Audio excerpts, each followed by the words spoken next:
dreams that Daniel has. We're going to see 3 of them. He had one. I've got one. Next week, Chris, I'm not sure what you're teaching about. It's a little different. But, I'm sorry, Eric, excuse me. I think it's your turn next week, Chris. Eric said. Eric pointed out, by the way, since we brought Eric up, Eric pointed out the way this draw has worked out. Jackie and Eric both had to set up 2 different times lessons, and then had to be very careful not to step on mine and Chris's lesson. And Chris and I got to step in and finish it up, and it was easier that way, thank goodness. So we got the advantage there, and I'm glad we did. But this lesson today and Jackie's lesson last week are not easily taught lessons. They're not easily understood lessons because they're symbolic. They're more. It's not as clear what the Bible's talking about. It was so unclear. When we read through our text this morning, we're going to see God had to send His favorite angel to earth to explain this. Now, maybe I'm stretching it calling His favorite angel, but he had to send an angel to explain to Daniel, here's what I'm showing you. And then there's always the question about why did He do this? And basically, just to jump ahead and give the story away, what He's doing in this dream, what God is doing in this dream is He's revealing to Daniel what's going to happen as far as the kingdoms and who's going to rule what for the next 400 to 600 years. Well, really about 550. But years, long after Daniel's gone. Now, Daniel is an older man in this lesson.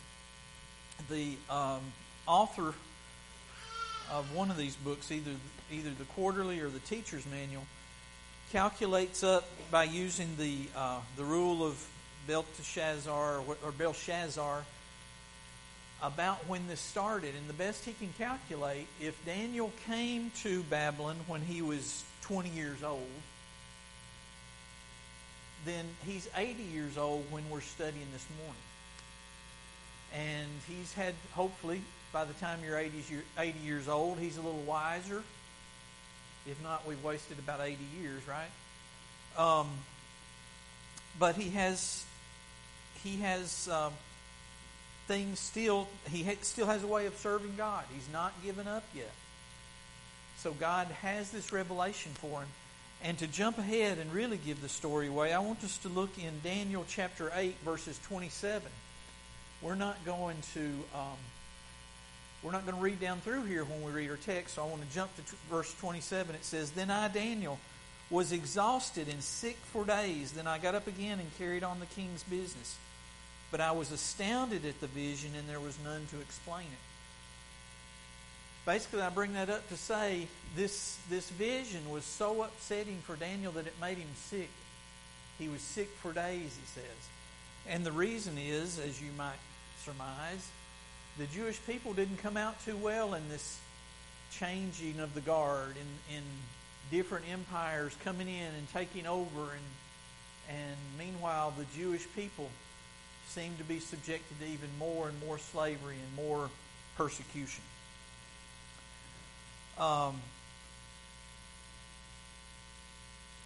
I've already said these dreams or visions are symbolic of the great changes that are coming to the Jewish people.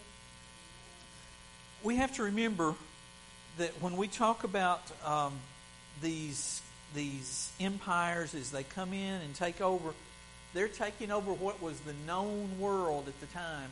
One of the authors points out all the world that mattered.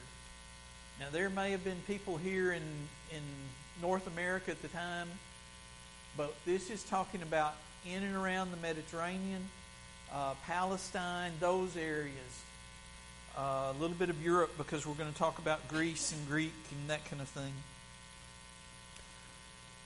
The big thing for us to look at is leaders are going to change. The Israelites are going to suffer more. Finally, a leader will rise up who will all but silence the Jews. There's a period of about I don't know, I can't tell for sure, but 75 to 150 years, somewhere right in there, where the Jewish nation, as far as history is concerned, now I'm not talking about the Bible, I'm talking about history is concerned, is all but stamped out. The people are there, but they're not allowed to worship God. It's almost like their version of the Dark Ages, of the Jewish version of the Dark Ages. And then finally, when I get to the conclusion that I want to read at the end, it's going to point to the fact that this is what God's plan was all along. This is the closing out of the promise that God made to the Jews, to the descendants of Abraham. And now a new people, I'm not sure that's the right term, people is going to be introduced to God. And thanks to that, we have promises of blessings that wouldn't have happened if the Israelites had stayed the promised nation, the favored nation, the favored whatever of God. Now, having said all that, turn to page 83 in the workbook or in your Bible. We're going to read Daniel 8, verses 1 through 22. Bear with me; it's a little long and it's a little complicated, but try to notice the main points as we go through. I'll read through it pretty quickly. In the 3rd year of the reign of King Belshazzar, a vision appeared to me, Daniel, after the one that appeared to me the first time. So again, this is the second dream. We studied one last week, right? I saw in the vision, and it so happened while I was looking that I was in Shushan, the citadel, which is in the province of Elam, and I saw in the vision that I was by the river Ulai. These authors that I've read all have different opinions about, was he really in Shushan, the citadel, which was not in Babylon? And then others pointed out if he was or wasn't, it doesn't matter. Why was he in it to begin with? And one of the authors had the opinion that he did it because what they're trying to do is show that the Israelites are not going to be under the rule of Babylon anymore. So they take him into another country, into this city of Shushan. Now, whether that's true or not, I don't know. Verse 3, Then I lifted my eyes and saw, and there, standing beside the river, was a ram which had 2 horns, and the 2 horns were high, but one was higher than the other, and the higher one came up last. I saw the ram pushing westward, northward, and southward, so that no animal could withstand him, nor was there any that could deliver from his hand. But he did according to his will and became great.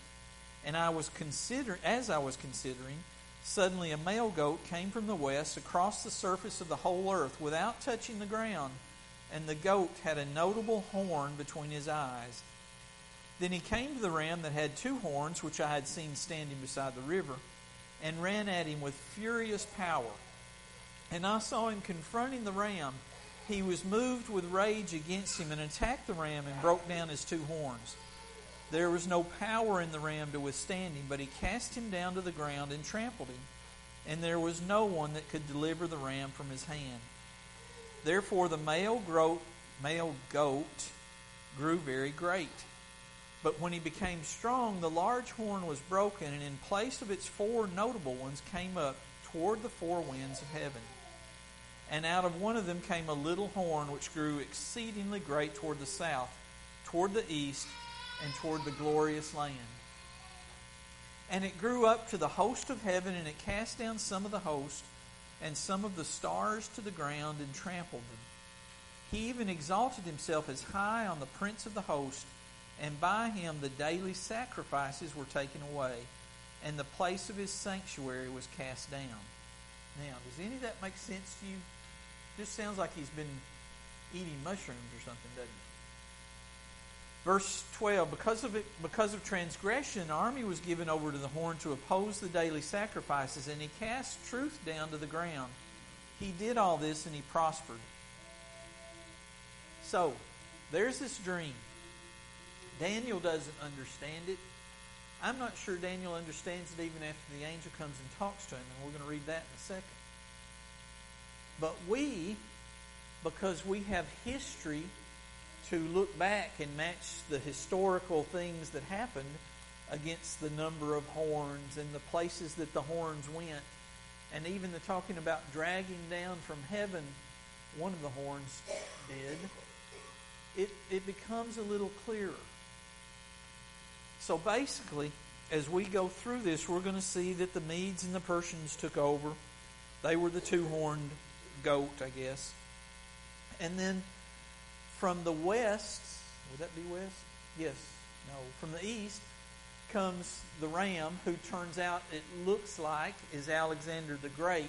Now this is 200 years after Daniel's having this dream. I'm talking about way down the road. But here comes Alexander the Great. Alexander the Great was 20 years old. I'll try to get into this detail a little more, but Alexander the Great was about 20 years old when he took over, and he was considered a great military mind. In 2 years, he moved out of Greece. You remember, think about a map and how Greece sits. He moved out of Greece and come over into Asia with these mercenary generals, and he just swept down into all this land through the Promised Land. And by the way, that's what it was referring to when it said the glorious land there at the bottom of the page. But he sweeps into the Promised Land and on into Egypt even.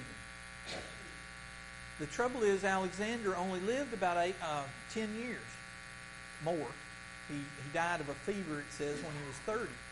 So by taking history, we can look at this, and after Alexander died, he had four great generals that kind of split up the kingdom that he had taken over. And one of them ends up ruling what we think of as Palestine or Canaan or the glorious land it's referred to here. And he gets to keep this area, or his family does, his descendants do. They get to keep this rulership for a while until finally, I'm getting so bad out of order, but finally this Antipas the fourth, I think he is ruling Palestine. He's ruling in the Jerusalem area. And he decides, look, Jews, I don't want you worshiping God. I don't want you worshiping at all in the temple.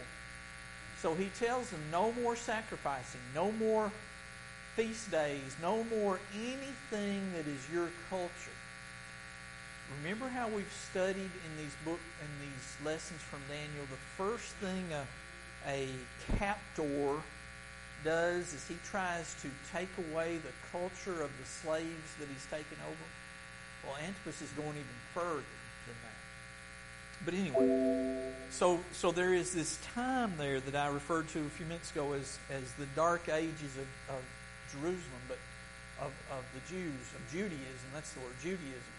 But it's time to begin our Sunday morning worship service at the Carthage Church of Christ. Remember why Jews are in this place to begin. Remember why Israel is in this place to begin with. Opportunity to welcome everybody here, especially anybody that might be visiting with us. When we read Exodus, I'm reading that right now in just my personal Bible reading, and I'm just past the part where they've come out of Egypt. Excuse me, they've gotten to Mount Sinai for the first time. And we want Moses you to know that we count you as our honored guest and invite you back anytime you can in our area to come back and worship with us. They're locked in. We're going to follow you, God, no matter what. Yes, we'll kill everybody in Canaan when we go in. And that's what God has told them. I'm a jealous God. I want you to kill everybody there, men, women, and children. I don't want you mixing with these people because they will lead you astray. Well, sure enough, they didn't kill them all. They got led astray. They married, intermarried. They had idols. They tried incorporating idols into their worship to God. They flat didn't worship God. Some 400 years goes by. They get punished. They get taken over by Babylon. Then the Medes and the Persians. Alexander the Great, Antipas the IV. This is where they are. God has decided, I am leaving your nation. You're not my favorite nation anymore. And I'm going to take what I have to the whole world. And I want to point out, this was the plan all along. God knew what was going to happen. But this is a way of, thankfully it happened for us because we're Gentiles. We get the chance now because of all this. Okay, now, back to the lesson.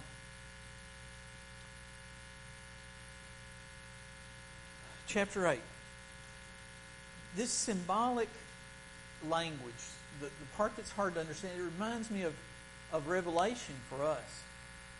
And I'm convinced that one of these days, when we get beyond the days of Revelation and look back, Revelation will make a little more sense.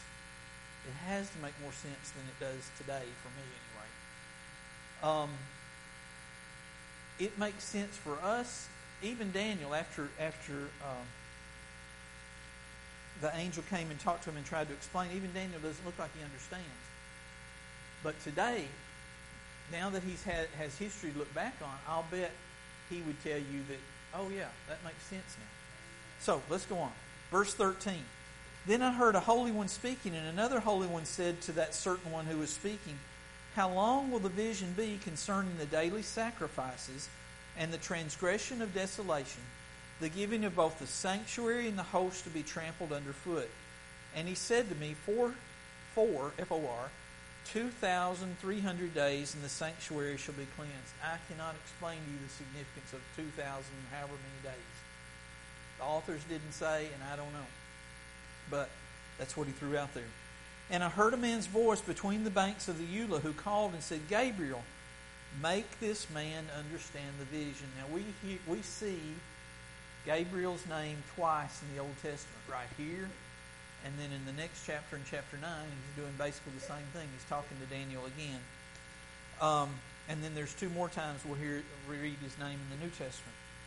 So Gabriel comes, and he said, so he came near where I stood, and when he came, I was afraid and fell on my face. But he said to me, understand, Son of Man, that the vision refers to the time of the end. And when I read that the first time, I thought it was talking about the end of time. In fact, I read it, end of time. But that's not what it says, is it? It says the time of the end. Both authors pointed out there's a little question again about what he's referring to here, but they think that what he's referring to is the end of the favored nation status of the Jews. That end of time. And it makes sense when you read it in that way. Because he's not talking about, this time of the end that he's referring to has already happened. And look, I'm still here. So it's not the end of time. 19. Now as he was speaking with me, I was in a deep sleep with my face to the ground, but he touched me and stood me upright. And he said, look, I am making known to you what shall happen in the latter time of the indignation. For at the appointed time the end shall be. The ram which you saw having two horns, they are the kings of Media and Persia. And the male goat is the kingdom of Greece. The large horn that is between its eyes is the first king, Alexander the Great. As for the broken horn and the four that stood up in its place, 4 kingdoms shall arise out of that nation, but not with its power. When you think about it, when those 4 generals took over after Alexander, they didn't have as much power as Alexander. First off, just by definition, there were 4 of them where there was just one of Alexander. They split these kingdoms up. One went to Egypt, one went to Palestine. The other 2 went north and west. So, anyway.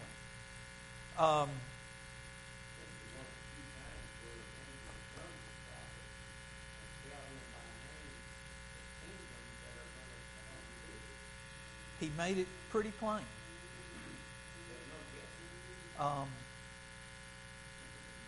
The other point to see here is what Don said. The prophet and the angel. Both of these are inspired by God. God told them what to say. God gave Daniel this vision, and he told Gabriel, you go explain it to me. So this, just like Don said, there is no guessing to this. This is what happened, what it was.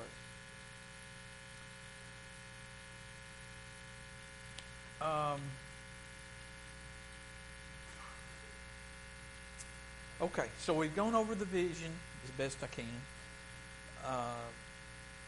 The ancient people who lived in what is Iran today were symbolized in Daniel's vision as the first horn on the ram. They were the ones that were in control when it first started.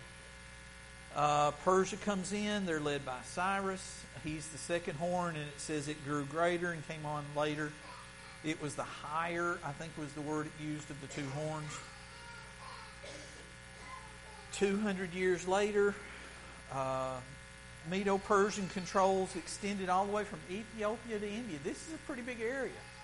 Again, this is the known world at that time. They don't know there's Indians in Alaska or whatever, but the people that know of each other, they're run by the Medo-Persians.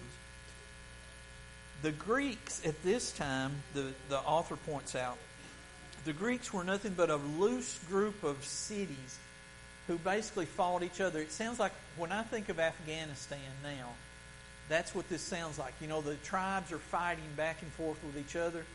They've not got much power yet because they're fighting with each other. They can't project their power further, but the Medes and the Persians can't take them over either. So they're strong enough to defend themselves, but not strong enough to project their power. So this cat named Philip rises up in Greece, and somehow he makes he makes a lot of money. So he's got this power because of his wealth. He takes his wealth and hires mercenaries, eventually consolidating Greece and that power. And because he has this wealth, he can pay for these mercenaries to go out and project his power. And about the time all this happens, he gets assassinated, and that was Alexander the Great's father. So there's the history lesson for today. But Alexander does what I said. He dies after 10 years. 10 years. And the 4 generals take over. So that's happening. Philip's assassinated in 336 BC. Now think about it, BC, so numbers are counting down. There's 336 years until Jesus is here in that time. It works down to 167 BC. That's when this Antiochus IV that I told you about takes over. And he marches into Jerusalem and determines to stamp out Judaism. Among other things, he outlawed the offering of sacrifices in the temple. He set up a Greek idol and required the Jews to sacrifice to it. His rule was nearly the extension of the Jewish race, seemed to be represented by the term "the time of the end" that's used there in verse 17. So that's the author's theory, anyway, of what he means by the time of the end.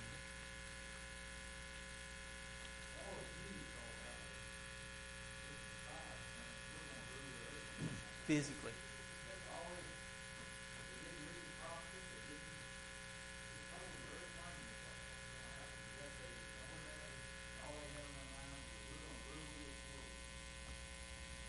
I think I said in the last time I taught a lesson here about Daniel that a lot of Daniel, in my opinion, is about being humble, obeying, and your self-sense of worth, or sense of self-worth. Maybe that's the way to put it. People thinking too highly of themselves. The Jews thought too highly of themselves. They thought, first off, they didn't need God, that they were in charge, and I've talked about before, later in Jesus' time, the Jews saying they never were slaves to anyone. Well, the truth is, for the last 500 years they've been slaves, and at the time these Jewish leaders were making that claim, they were under Roman rule. They were slaves at that point. The Jews are like us today, I guess. We tend to tell ourselves things that just aren't true. That we try to convince everyone else that we're better off than we are, and we don't ask for help when we should.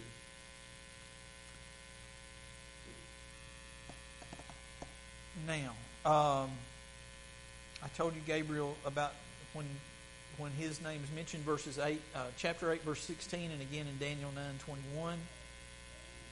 He explains to Daniel about the rise and the fall of these empires. And as I started out the lesson pointing out, when he does that, and when it begins to sink into Daniel, another verse I wanted to read was Daniel 8, verse 23. In the latter period of their rule, when the transgressors have run their course, a king will arise, insolent and skilled in intrigue. He's talking about this Antiochus. He's very good at lying, apparently. Anyway, he takes over. He gets control, and then his family after him. But because of that, the Jews are nearly stamped out. The Israelite nation, their power definitely is. Their worship is stopped for a while. Then, history tells us that this revolt, the Maccabean revolt, the Jewish people they rise up and they revolt against this family of Antiochus. And for about 65 years or so, I think it was in 67 BC, for about 60 years, the Jews are a political power again. Now, they're not, like Jackie said, they're not led by Jesus, which is what they thought was going to happen, led by the Messiah. But they do have a little power. But here comes the Roman Empire, and they take over. And then what we know of is while Jesus was alive happens. Now, real quickly, I want to read, if you don't mind, I know everybody hates to be read to, but I want to read you this conclusion out of the teacher's manual because it explains a little bit about why we even bothered studying what we did today. Gabriel explained to Daniel that his vision portrayed the rise of the kingdoms about which Daniel knew nothing. Above all, it described the turmoil that would beset the Jews in their latter days. The time of the end, Daniel 8:17, mentioned by Gabriel likely refers to the latter time of their kingdom, verse 23. After Jewish kingdoms ended, after the Romans asserted dominance in Canaan, Israel would have completed its mission. See, this was the plan all along. That's the reason I wanted to read this. This is not just what happened. God intended it this way. The covenant between God and Israel would come to a close with the rising of a new king, Luke 1:32. An offspring of David would build an everlasting kingdom. The Christ would sit on his throne, Luke 1:33. The covenant between Israel and God would end, and God would make a new covenant with a new people, enter us, who would confess Jesus to be Christ. This was bad for the Jews, I guess. It certainly made Daniel sick thinking about it, but it was good for us. It gave us the option to be God's chosen people if we're willing to obey and do what's required. Yes, Jackie?